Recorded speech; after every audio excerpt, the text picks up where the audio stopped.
Buenas noches, bienvenidos a nuestros programas especiales de Noticias 22 y en esta ocasión con un recuerdo de las grandes entrevistas de perfil de los personajes de la cultura que han participado en la sección de Enfoques. Vaya que ha sido difícil elegir a estos personajes para compartirlos esta noche con ustedes, pero esperamos que esto sea de su agrado. Arrancamos esta noche con la entrevista con el maestro Héctor Bonilla.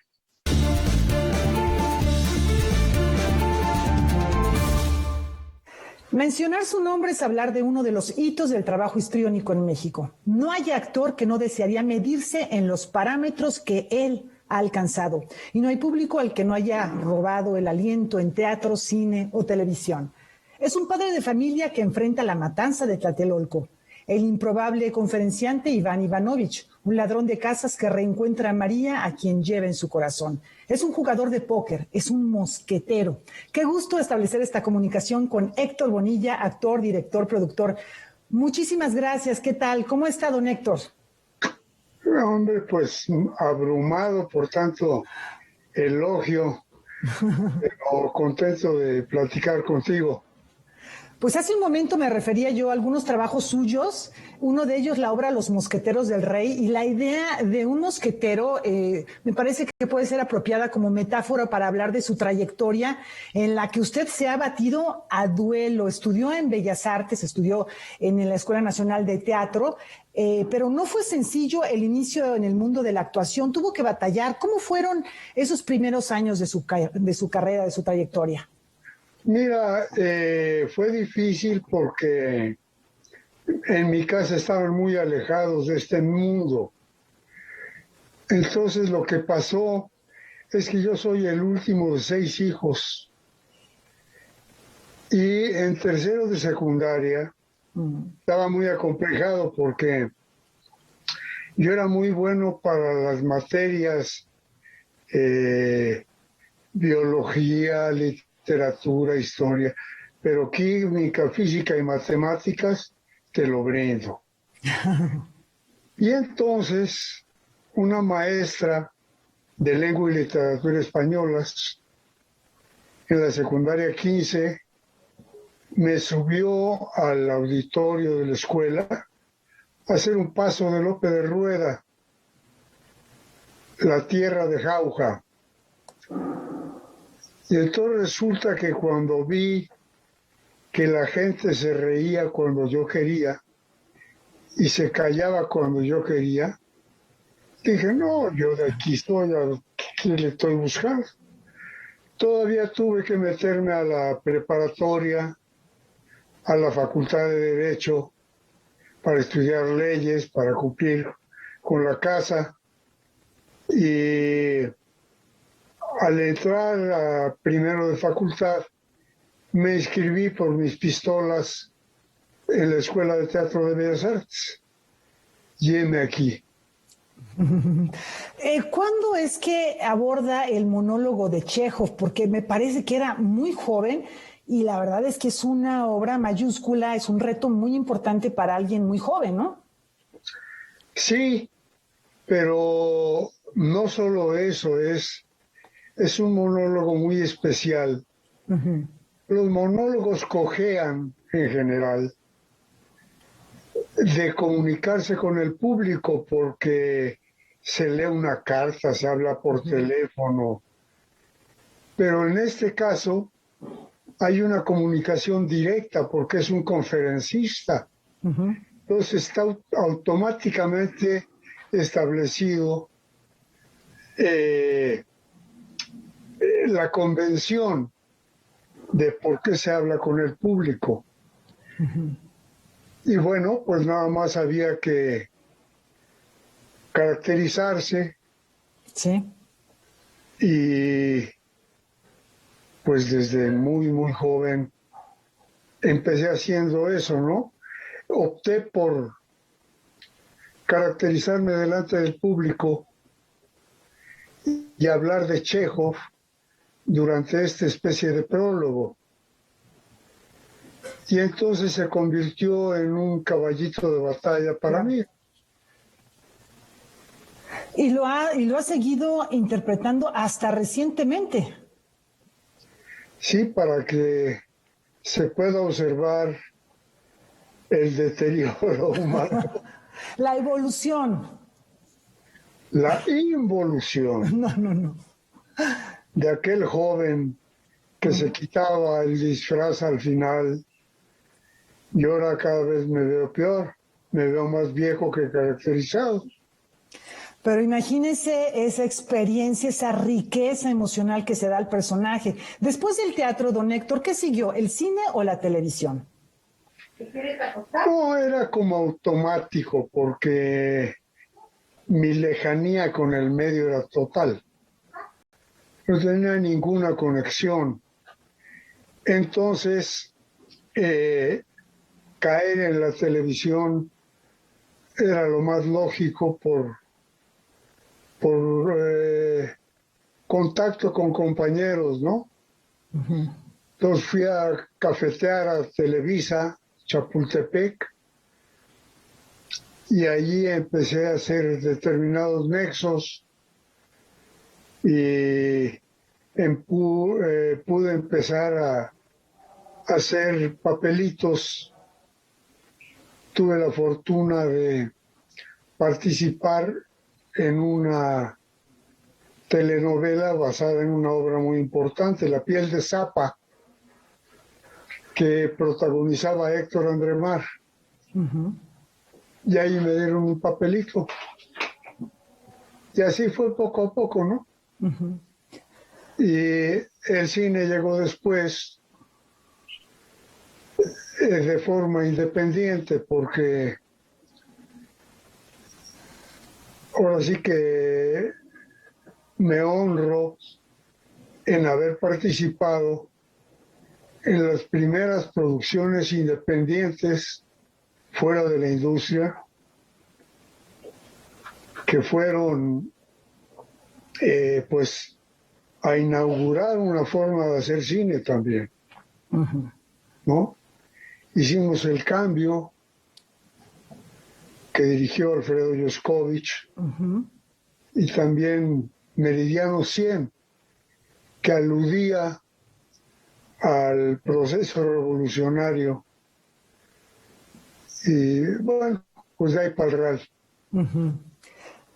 Don Héctor, bueno, por un lado me cuenta esto de la televisión, le toca efectivamente la época dorada de las telenovelas, de las que hay desde la telenovela rosa con una historia de amor hasta las telenovelas con mayor contenido social, que hubo muchas, contenido también histórico, y usted está en todos estos registros. En cine también ha tenido muy diversos registros, pero este que usted menciona a mí me parece muy importante, es una piedra de toque porque se trata de películas con contenido político y social muy fuerte en una época, la segunda mitad del siglo XX, que en su momento Vargas Llosa llamó de la dictadura perfecta. Está El Cambio, Meridiano 100, desde luego Rojo Amanecer, que también es un momento parteaguas. Está El Bulto. Hacer cine sigue siendo, pero en ese momento era un compromiso en el que uno pues apostaba todo, el todo por el todo, ¿no? Lo daba absolutamente todo desde el punto de vista económico y hasta de seguridad personal en un momento dado, ¿no? Sí, bueno, lo fundamental era tener una tesis, no hacer un cine gratuito, digamos, ¿no? Uh-huh. Y pues iniciamos, como te digo, con las obras de Yoscovich, y luego vino Rojo Amanecer. Fue una aventura filmar en la clandestinidad, y lo hicimos en un lugar que ni el foro era para podernos ocultar, y tuvimos un solo día de llamado en Tlatelolco, que llegamos allí a las 6 de la mañana para una sola escena en que jugaban canicas el abuelo y el niño, y con eso capturamos la escena y completamos la película. Ahora que vemos a su mujer Sofía Álvarez por allá, que está al fondo, que siempre está muy, muy cerquita, recientemente hicieron Cartas Marcadas. Ya en una nueva plataforma. Esto también forma parte de una posibilidad nueva que a la vez que se están cerrando la expresión de persona a persona en vivo del teatro, que es valiosa y que se recuperará en algún momento dado, también por medio de plataformas. Esto lo hicieron a través de Zoom, en un espacio independiente que es Cabaret Zoom, Cartas Marcadas. Este es uno de sus trabajos recientes. Platíquenos todos estos proyectos nuevos que está desarrollando, en qué lo podemos ver ahora, qué está planeando para un futuro próximo. Pues eso es uno de los proyectos. Es muy atractivo para la gente porque es asomarse a la intimidad de otra manera.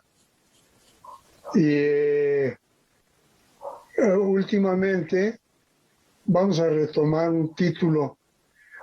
¿Cómo se llama, mami? Botella de náufrago. Este es un viejo título que tenía yo por ahí.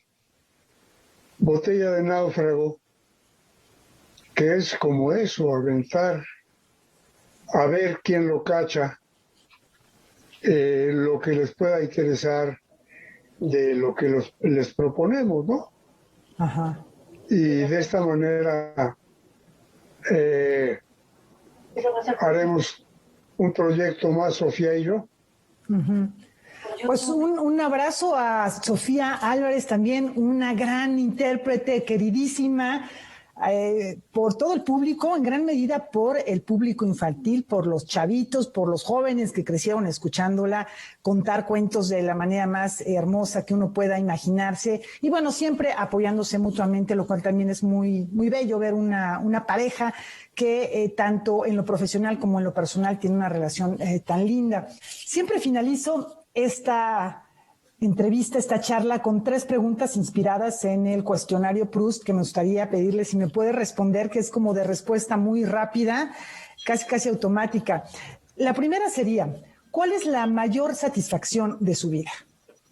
La mayor satisfacción de mi vida, tener hijos. Muy bien. ¿Tiene algún hobby, una afición, algún pasatiempo? Para mí un hobby o un pasatiempo es criminal. Es decir, quisiera aprovechar la mínima parte de un segundo de mi vida para realizarme. Entonces yo detesto los hobbies. Aunque sé que tiene la gran afición de la lectura, pero a lo mejor eso no se puede considerar ni hobby ni pasatiempo, porque pues es algo formativo también. Y finalmente, ¿cuál es la hora o el momento del día en el que usted se siente más a gusto? ¿La mañana, la tarde? ¿Cuál es el momento? Es una buena pregunta, porque no tengo idea. Pero, ¿qué te digo? Como soy tan histérico, me paso muy temprano. Ok, muy bien. Síntoma de ganas de moverse, ¿no? Sí, es más bien diurno entonces. Sí, básicamente. Pues muchísimas gracias. Aprovechar el día a continuar con muchos proyectos. Enviamos un abrazo muy, muy cariñoso de todo el público de Canal 22, del noticiario Noticias 22, a usted. Y desde luego a Sofía Álvarez, por allá también un abrazote, un beso muy grande, y que sigan los proyectos y la felicidad. Muchas gracias. Gracias a ti por tu receptividad.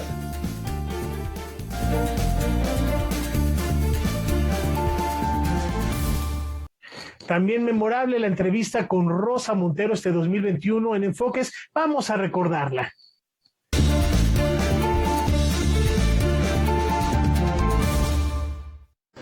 Un hombre de edad madura, exitoso en su profesión, atractivo, se dirige a un compromiso profesional en un tren cuyo trayecto es Madrid-Málaga. En su recorrido, el tren pasa por un poblado no solo empobrecido, sino realmente feo, emblemático del fracaso urbano. Y de pronto, el hombre deja de lado su compromiso, decide regresar a ese pueblo inmundo, así sin más, y quedarse a vivir ahí. ¿Por qué alguien haría algo así? ¿Por qué tomaría una decisión tan brutal? Es momento de ir directamente por La Buena Suerte, la más reciente novela de Rosa Montero, quien está hoy en Canal 22, en Noticias 22.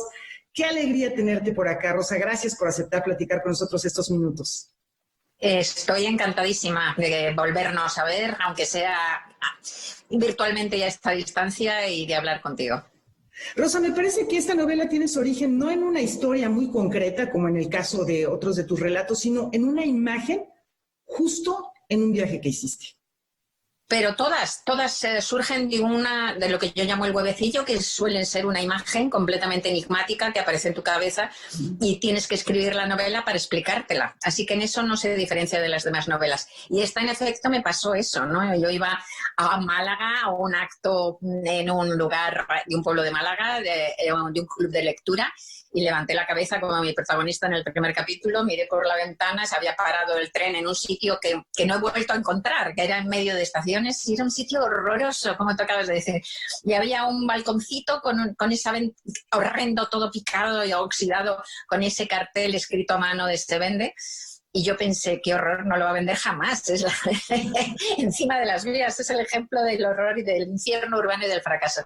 Y ahí, con esta cabeza loca que tenemos los escritores, los novelistas, que todos los expertos dicen que somos gente inmadura, que no acaba de madurar, que seguimos siendo niños, se me ocurrió, ¿qué pasaría si alguien, un personaje, no sabía si era hombre o mujer, se baja en la siguiente estación en vez de llegar a su destino, vuelve y se queda ahí, se pierde, desaparece, se queda ahí metido en el sitio más feo de la Tierra, ¿no?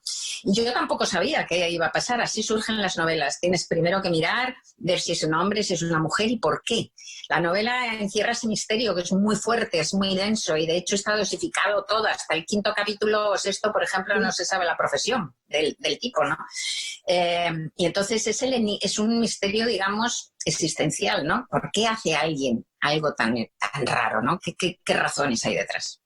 Bueno, qué bien dices, es un misterio y un enigma. Y en otras novelas tú has abordado el género con maestría del suspense. Desde luego está la serie de Bruna Hosky, Lágrimas en la lluvia, El peso del corazón, Los tiempos del odio. Bueno, esta trilogía, que no sé si es una trilogía o va a seguir creciendo, pero que hay este ingrediente del suspense que yo creo que a ti te gusta mucho también, ¿no? Y aquí lo tenemos. Sí, bueno, pero porque yo veo la vida así, es decir, siempre en la vida hay siempre algo que es un poco como casi una amenaza latente. Será porque yo tiendo a ser, yo no soy nada depresiva, tengo muchísima suerte, tengo una sopa química estupenda que me predispone a la alegría, ¿no?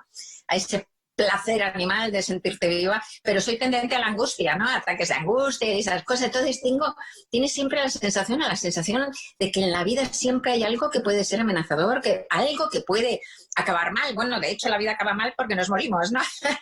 Entonces esa tensión, ese suspense de todo lo que no controlamos, que bien nos lo ha enseñado la pandemia, ¿verdad? Creemos que controlamos algo, pero no controlamos absolutamente nada, ¿no? Entonces, esta amenaza latente que es la vida, en realidad, pues me gusta traducirla. Soy muy consciente de ella y me gusta traducirla a esa tensión y ese suspense en las novelas. Ahora, en otras novelas has hablado de la pérdida, como es el caso de La ridícula idea de no volver a verte, de una manera muy distinta, pero también hay pérdida y necesidad de reconstruirse, quizá de cero o de menos, quién sabe cuántos, ¿no?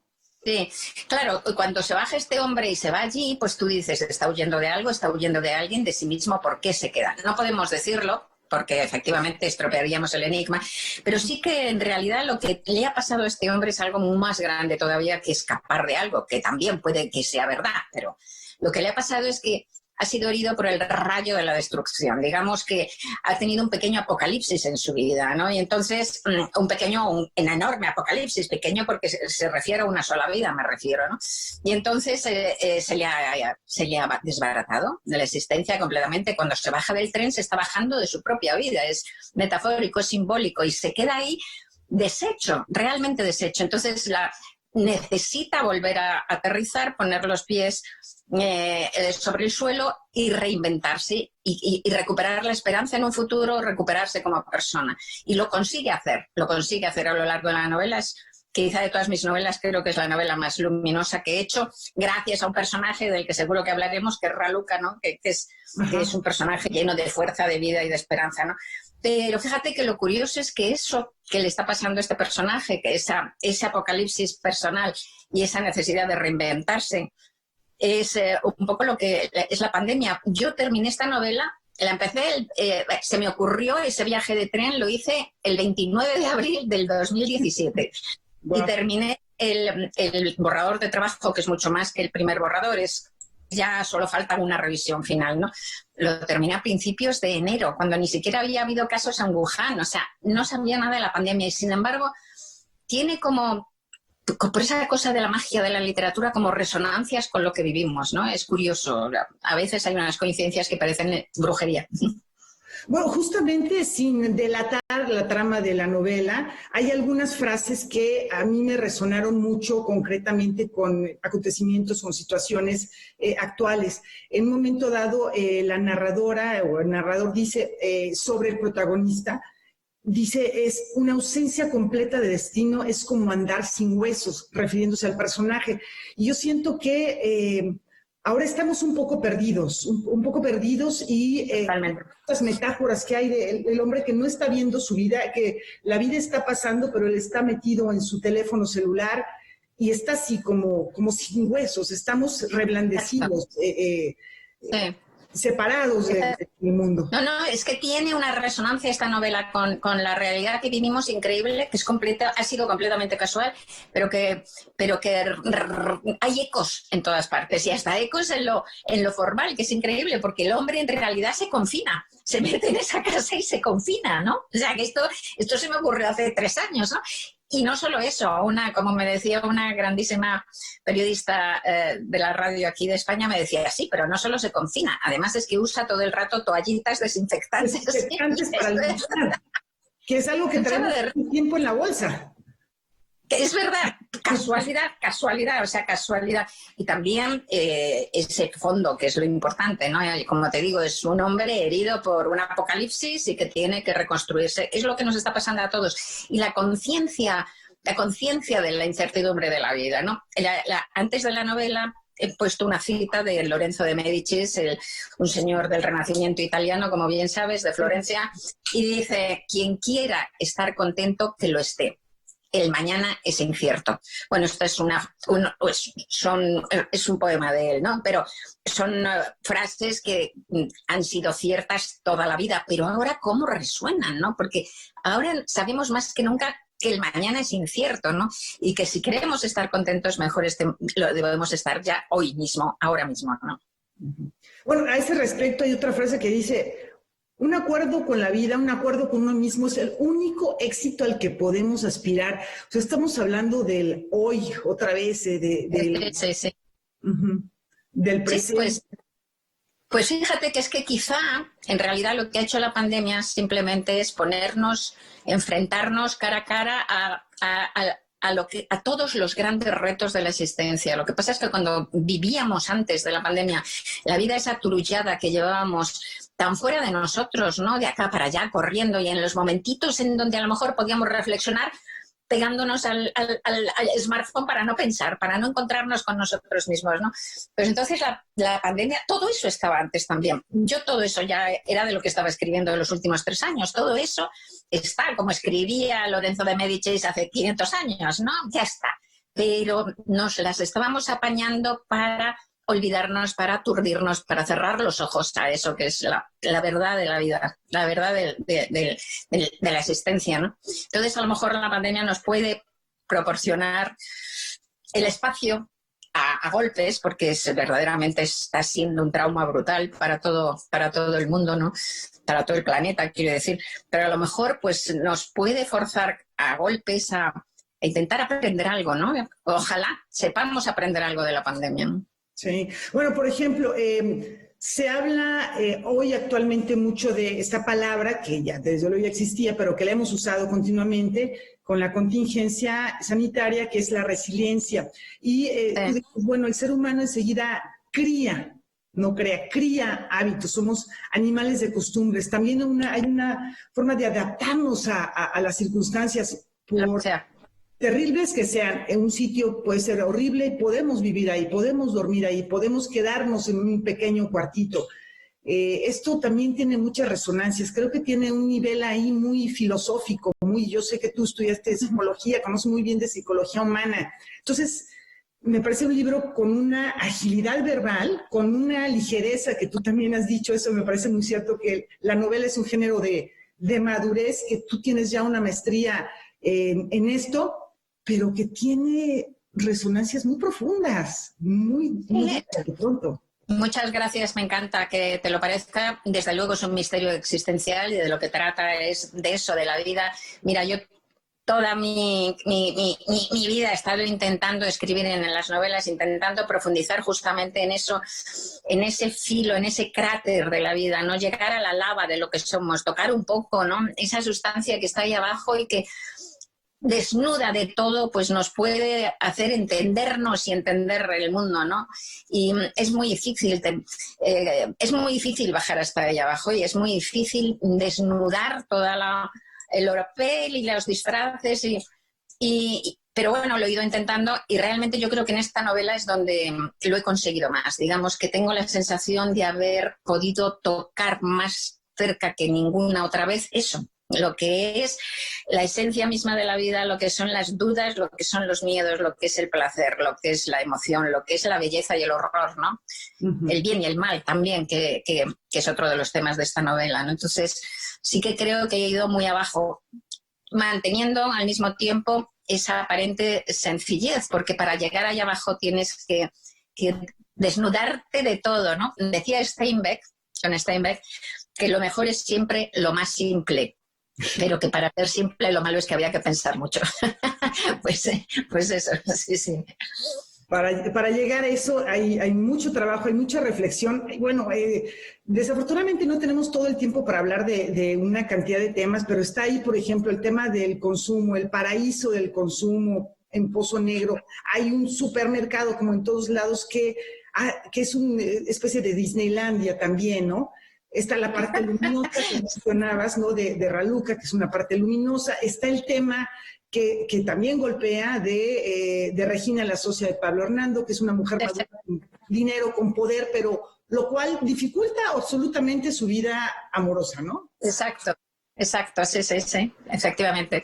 Y luego está sobre todo Raluca, que para mí ha sido una sorpresa, que es la coprotagonista, pero que al principio era un personaje mucho más pequeño y que de repente entró y se comió la novela y trajo hasta el título, porque antes la novela se llamaba El silencio, y llegó Raluca como un elefante al trote y nos arrebató a todos. A mí me enamoró a los personajes y les salva con esa fuerza vital que tiene, con esa alegría, esa esperanza, esa manera de luchar, y nos dice además, enseña a todos que la buena suerte es desear tener buena suerte, ser capaz de narrarte la vida de otro modo, ser capaz de ver la vida de otro modo. Bueno, Raluca, con esa sonrisa que parece quizá de otra época, con esos dientecillos un poco torcidos y luminosos. Rosa, me parece que, dime si me equivoco, se cumplen nada menos que 50 años de que empezaste a trabajar como periodista. Exacto, figúrate. En Alicante. ¿Es correcto? ¿Estás celebrando? Esto es un tipo de festejo, de celebración, porque es una parte tuya que amamos, que adoramos y que, gracias. Y que no podemos... Empecé en Alicante cuando estaba en primero de carrera, pues pedí prácticas y me las dieron, empecé ahí y efectivamente este verano, es decir, este junio del mes pasado, junio pasado se cumple 50 años. ¡Qué horror! 50 años de profesión, sí. Y hace 41 años que publiqué mi primera novela. O sea que... Y es que soy muy mayor, chica. Ya.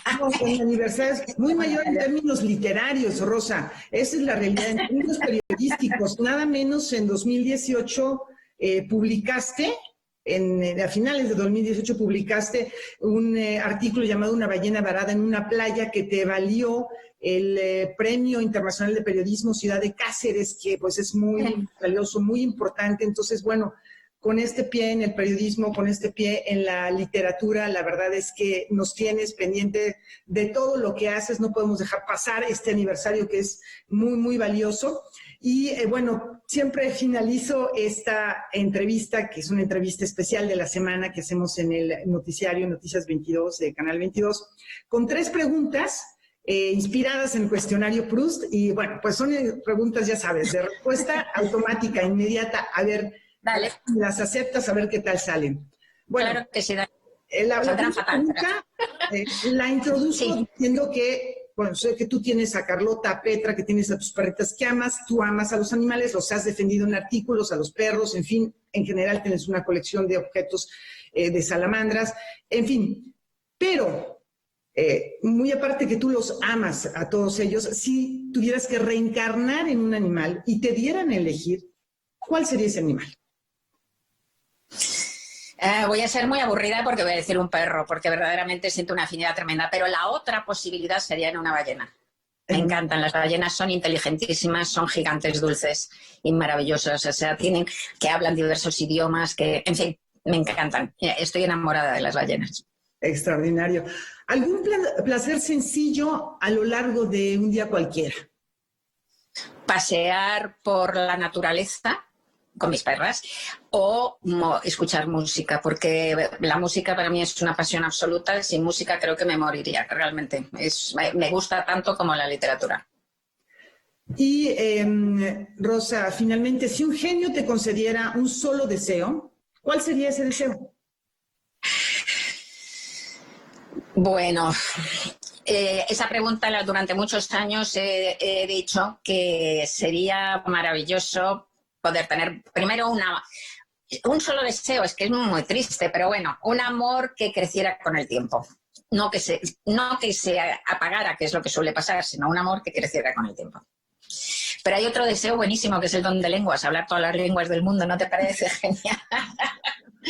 Y otro deseo buenísimo, morir dormida.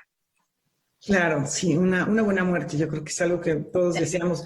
Rosa, pues de verdad qué gusto platicar contigo, escucharte y saber que, como siempre, estás contenta, de buen humor, creando, preparando proyectos, que me imagino que pronto los vamos a conocer. Muchísimas gracias, Rosa, por esta conversación. Muchas gracias a ti. Eres un encanto y siempre me gusta muchísimo cómo lo haces. De verdad, es un placer estar contigo. Gracias, guapa. Besos a todos. Chao, chao.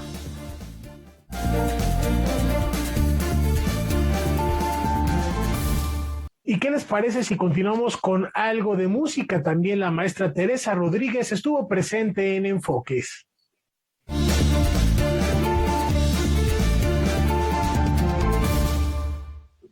Nació en el rancho El Morillo de Saltillo, Coahuila. Su formación musical inició de manera temprana. Sin embargo, de haber sido una dedicada ama de casa, nadie se hubiese sorprendido. Pero, como si se tratase de un argumento operístico, el destino le estaba marcado. Sería una de las más buscadas entrenadoras de cantantes o coach vocal, a pesar de tener gran resistencia contra los cantantes de ópera. Vamos a conocer un poquito más de la improbable y cautivadora historia de la maestra Teresa Rodríguez, conocida por todo el mundo como la Beba. ¿Qué tal, Teresa Beba? Gracias por acompañarnos en Noticias 22. Un placer. No, muchas gracias por la invitación. Beba, hay veces que justo pareciera que hay un némesis, algo que, aunque nos resistimos, viene hacia nosotros. Esto te pasó como coach vocal. Tú estudias piano, estudias dirección de orquesta, sin saberlo, sin buscarlo. Te estás formando ya para lo que sería una carrera como entrenadora de voz. ¿Por qué no nos platicas un poquito brevemente sobre esa primera etapa de pues un despegue musical que te lleva a un camino que no esperabas? Sí, bueno, en realidad lo he dicho siempre, es un karma, algo estoy pagando en esta vida. Mi maestro de dirección en Francia me sugirió, después de estudiar una obertura de una ópera de Mozart, que me continuara con toda la partitura. Pues mi sorpresa fue enorme porque, sigo diciéndolo, no tenía yo una muy buena relación con los cantantes, especialmente en la clase de solfeo. Y a partir de que mi maestro me dijo que era lo más conveniente por muchas ideas, porque tocaba el piano, porque estudiaba dirección y porque tenía el pelo largo y era mujer. No en un sentido peyorativo ni en un sentido eres mujer no lo haces, sino en un sentido quiero que dirijas y para encontrar una forma, ahorita lo vamos a buscar así, que tú estés frente a una orquesta y creo que la forma más adecuada ahora es que estés en el mundo de la ópera. Y bueno, ya toda mi vida, en realidad ya es toda mi vida, son 40 años haciendo esto. Ahora, cuando tú empiezas a hacer esto, tú eres una verdadera iniciadora, una pionera, ¿en qué momento se le empieza a dar un lugar o llamarle por su nombre en México al entrenador, la entrenadora vocal o coach vocal? ¿En qué momento se da eso? Hace apenas unos 15 años. Antes éramos correpetidores, o sea, yo no recuerdo... Correpetidores. Estaba en Bellas Artes, creo que yo fui la primera que entré como mujer correpetidora. Había habido la maestra Alicia Orreta, creo que ella había hecho algunas óperas, pero no como titular, como correpetidora. Y así nos llamaban, éramos repetíamos. Y después nos enteramos que existía toda la carrera de coach, que es importantísima, ¿no? Y entonces... unos 15, como unos 20 años cuando empezó el taller, un taller muy específico, y después el de escénica, ya se le dio un lugar muy importante al coach, a lo que se llama el coach de ópera, ¿no? El coach, que tiene una función muy específica, no tiene que ver propiamente con la técnica vocal, sino con estilo, afinación. ¿Qué otros elementos ve el coach vocal? Bueno, el coach tiene que ver mucho la dicción, por ejemplo, tiene que saber, no necesariamente hablar los idiomas, pero sí tener conocimiento bastante amplio sobre la pronunciación de cada idioma. Hay todo un estudio con la fonética, trabaja uno mucho la fonética y los estilos que son muy importantes, porque pues tú sabes que el estilo barroco, después el clásico, el romántico, el verismo, el bel canto, lo contemporáneo, todo tiene una forma muy diferente. Entonces, sí, ¿qué somos nosotros? Sí, acuérdate que somos en el ring los rudos.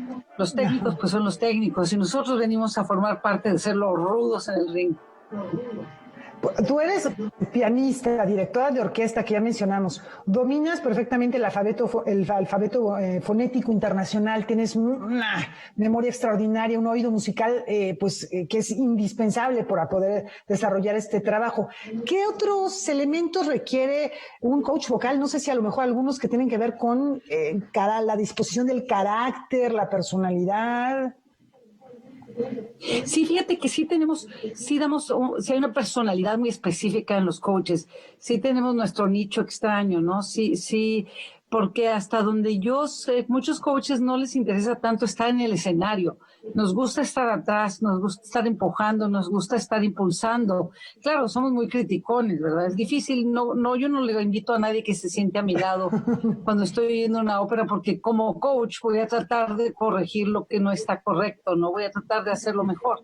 Y sí, somos unos bichos raros, sí estamos, en un tiempo nos decían como que, bueno, no es pianista, es coach, ¿no? Y yo me he topado con pianistas muy buenos que cuando tienen que hacer lo que hacemos nosotros, pues es difícil porque hay que leer reducciones de orquesta, no es necesariamente tocar el piano bien, sino tener la facilidad de leer reducción de orquesta y tener la facilidad de leer la orquesta, ¿no? Los instrumentos, los colores, quién toca, por qué toca, y además de eso, pues tener historia, qué estás diciendo. Ahora estuvimos nosotros trabajando como 8 óperas ahora por internet y bueno, quién es Stravinsky, quién es Monteverdi, quién es qué hacen, cómo escriben, qué buscan, quién era Beethoven, quién es Mozart, todo. Parece muy simple, pero no es. ¿Me podrías mencionar algunos de las intérpretes a los que has coachado, a los que has entrenado, que hay unos nombresazos tremendos? Bueno, un nombre fuerte es Rolando Villazón, Arturo Chacón. Trabajé no tan formativo como Arturo, ellos con un poco trabajé en el estreno. Me tocó coachar la hija del regimiento con Camarena, su primera hija del regimiento, con Rebeca Olvera, con esos 3 que habían ganado el Morelli. Me tocó ir a preparar esa ópera. Me tocó María Catzaraba, también me tocó de los anteriores compañeros, con Ramón Vargas, compañero Fernando de la Mora, compañeros Rosendo Flores, pues muchos, creo que muchos, María Luisa Tamés, Lourdes Ambrís, Encarnación Vázquez, todos, hasta los que están ahora, los jovencitos como, por ejemplo, Leonardo, que se fue a Zurich, como esta chica que es la primera mexicana que entra al taller del Met, que es una chica que estaba en el EOBA. Hay pues que son un montón, o sea, hay algunas que ya afortunadamente en México ya no es un pequeño lugar, hay muchas. Está la chica que entró a Chicago, que yo personalmente no la conocí, pero que se ha hecho todo un desarrollo vocal en este país. Junet es muy importante, la primera mujer mexicana que entra a un al taller de Lindemann del MEP, es importantísimo para nosotros. Pues es un logro muy importante, como mencionas, y entre los nombres que escuchamos suenan de pronto muchos tenores, no sé si me equivoco, ¿es la voz que predomina en México o hay alguna preferencia por ahí? Bueno, yo siempre tuve la debilidad, mi oído me llevaba hacia los tenores, extrañamente. Cada coach tiene como una cierta preferencia para cierto color timbre. No quiere decir que no trabaje con todos los demás, pero era un timbre que a mí me llamaba mucho la atención. Pero no solamente eso, México tiene la calidad vocal de las mejores del mundo. Es increíble la calidad de voces. Hay muchos años que lo escuchas y dices, bueno, ¿qué pasa? ¿Por qué? Y no uno, yo tengo en esta pandemia me han tocado 5 tenores que de verdad un compañero mío en Zurich me dijo, Teresa, esto es único, ¿qué sucede? No sé si es el cantar mexicano, el cantar de las cantinas, de lo que escuchan de niños, pero es un timbre muy, muy, muy interesante para el medio operístico, muy codiciado. Y además ya el cantante mexicano pues tiene un gran desarrollo, ya sí tiene que salir del país, pero en el país se prepara muy bien. Teresa, Beba, tú participas actualmente en proyectos educativos en formación de jóvenes continuamente. Voy a mencionar algunos de los proyectos. IVAM, que es la Sociedad Internacional de Valores de Arte Mexicano, en la Escuela Música y Vida y Movimiento del Olin Yolistli, en la Escuela de Bellas Artes de la Universidad Panamericana. Fundaste Arte Escénica, que mencionaste hace un momentito. ¿Por qué nos platicas también de una manera muy sucinta cuáles son los proyectos en los que estás metida ahora, que sé que no has dejado de trabajar a pesar del confinamiento? Has encontrado la manera de estar en contacto con muchos proyectos y muchos jóvenes. Trabajo en el taller de Leoba, en Bellas Artes, trabajo en la UP en México, trabajo en la UDLAP, trabajo en la ULIN y acabamos de terminar el proyecto de Álamos, que no pudimos ir presencial, todo formativo. Arte Escénica también está en stand-by.